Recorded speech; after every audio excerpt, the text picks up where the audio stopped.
Hi, folks. Welcome back to Hey Dad. My name is John. Have you been thinking about money lately in this economy and your job? How do you budget? How do you spend your money?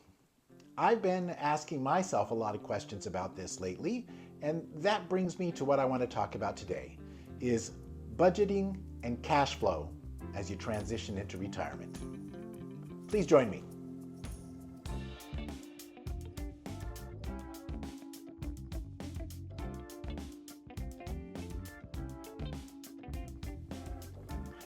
So let me give you a little bit of background about what's been going on.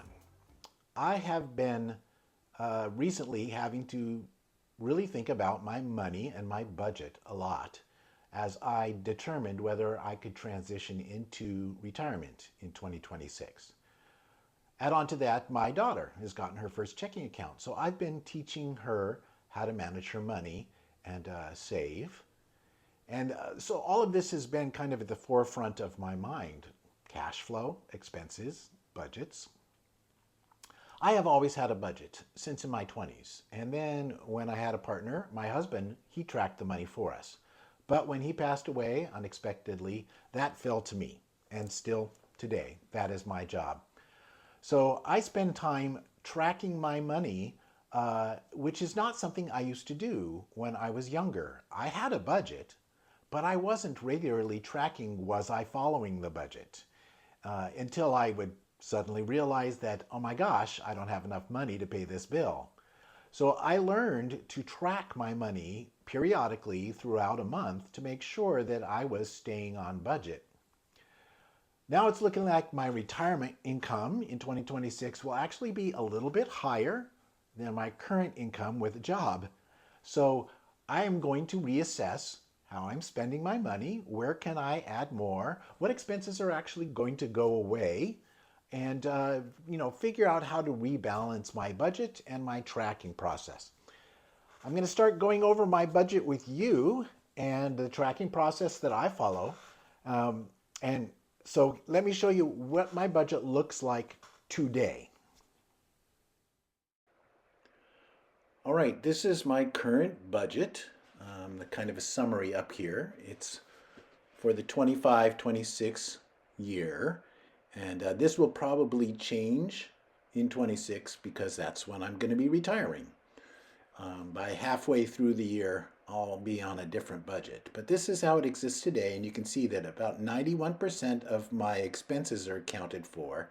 And then the green sliver there is basically savings, like savings for travel, savings for emergency, etc. So my monthly income, I get two checks a month, 1863. This is less than I made when I was teaching, but now I work for a university and they pay less, although they pay more than when I started. So that's my total income per month, 3726, and it is after taxes, after medical is paid for, dental, all that kind of stuff. I do have to pay for some of that. So this is money in my pocket twice a month. And you'll see I track in the orange. I have a monthly expected budget, and then I've got October and November that I'm working on in here. All right. So set costs are things that are the same every month. So like my HOA, that's the same every month. Charity, that's basically to my church at this point, and I expect that to go up in 26. I'll be giving away more as I retire. Um, Internet and subscriptions, those are the streaming music, streaming movies, the newspaper.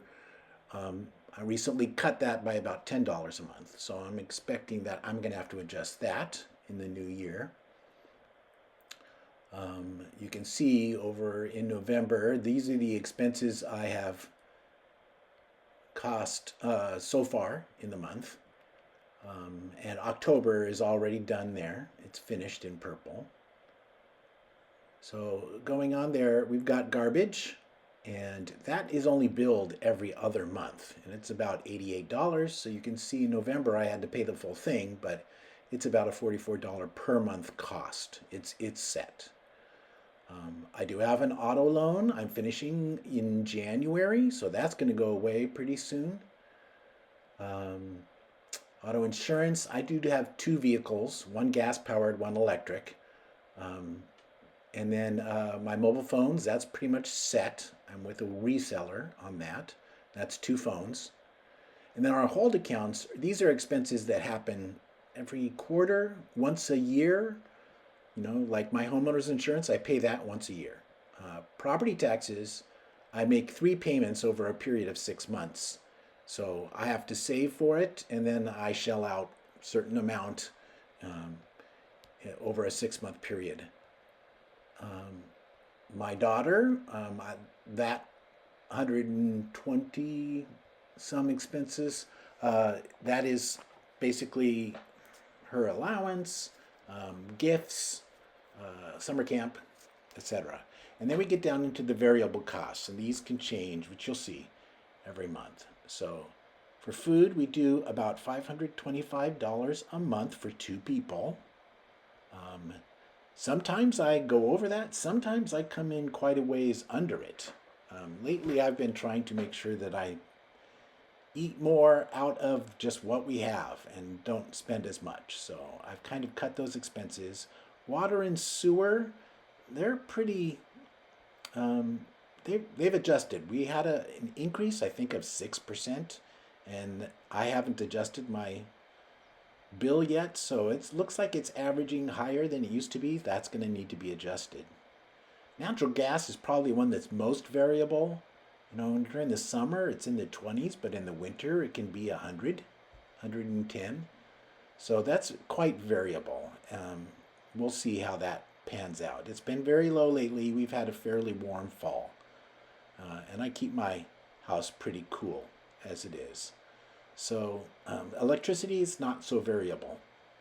It's either in the winter I'm powering the furnace blower, and in the summer I'm powering the air conditioner. It doesn't change a whole heck of a lot. Because I drive an electric car almost all the time, that's gas there is pretty inexpensive. I think I put $10 on my transit card in October. Home and yard doesn't cover much, a potted plant or something like that. Clothing for me, there are often months that go by where I put nothing. Recently I bought some shoes and a new sweatshirt and I think some socks. So over that October and November I have been spending more than my budget, but the other months I'll spend nothing. So entertainment is for two of us, and that generally is going out to dinner or movies. And often that just means, fast food, Panda Express, or something like that, or an inexpensive sit-down Mexican place. So we come in usually right at about 200. It looks like November might actually be a little bit less this month. For medical, that's basically my medicine copays down there. I haven't done any in November, but I think I have one coming up here at any moment. The dog is young, don't usually spend much, but I've got money set aside there in case I need it. Same thing for haircuts. Once every 2 to 3 months, one of us will get a haircut. My daughter has long hair, she doesn't need many. I don't have credit card debt, and miscellaneous, well, that's just all sorts of other things. Maybe I buy something for the kitchen or replace some glassware or something like that. So there's my total expenses. The orange is the budgeted amount. The purple would be what I actually spent in October. And then in the white, under total, that's what I've spent so far in November. I expect that'll go up another $100 in the next week, and then November will be done. So it looks like I'm going to come in a little bit under again in November. So for savings, this is travel savings. I save up and then I do a trip. And then general savings, that goes into my emergency fund, which has a few $1,000s in it, and I'm always adding to it. It doesn't get drawn on very often because I have a pretty new house. And then anything that I might come under on the general budget, I might invest in Vanguard, a Vanguard account that I have. So we'll see. I might change that. So that's my budget pretty much for the current time frame. And I'm anticipating making some adjustments in January. I'll look at my averages over a 6-month period and and see where I need to go up and down in places like electricity and water, etc. So that's pretty much my budget. I do want to mention that you probably noticed there's no rent, there's no mortgage there. I do own my own home. I paid off my home about a year and a half ago, so that expense is not included in here because I just don't have it. And I anticipate that when I retire at 61, this is actually going to go up, that I'll actually have more money coming in slightly, just, a couple $100 extra per month, because I will have an annuity that kicks in and I'll be able to start drawing on my investments, a certain percentage per month. And then at 62, I will take Social Security. So there's going to be a kind of a bridge year from 61 to 62. So that's my budget. That's how it looks today. As I get into 2026 and retirement, that is going to change. I will have to rebalance my expenses. Some will go away, some will be added. But it looks like I'm going to be able to retire successfully and live appropriately or on an equal level with what I am today. So I'm looking forward to that. I hope this content has been helpful for you. If it has, please do give me a thumbs up and subscribe to the channel. I would appreciate that.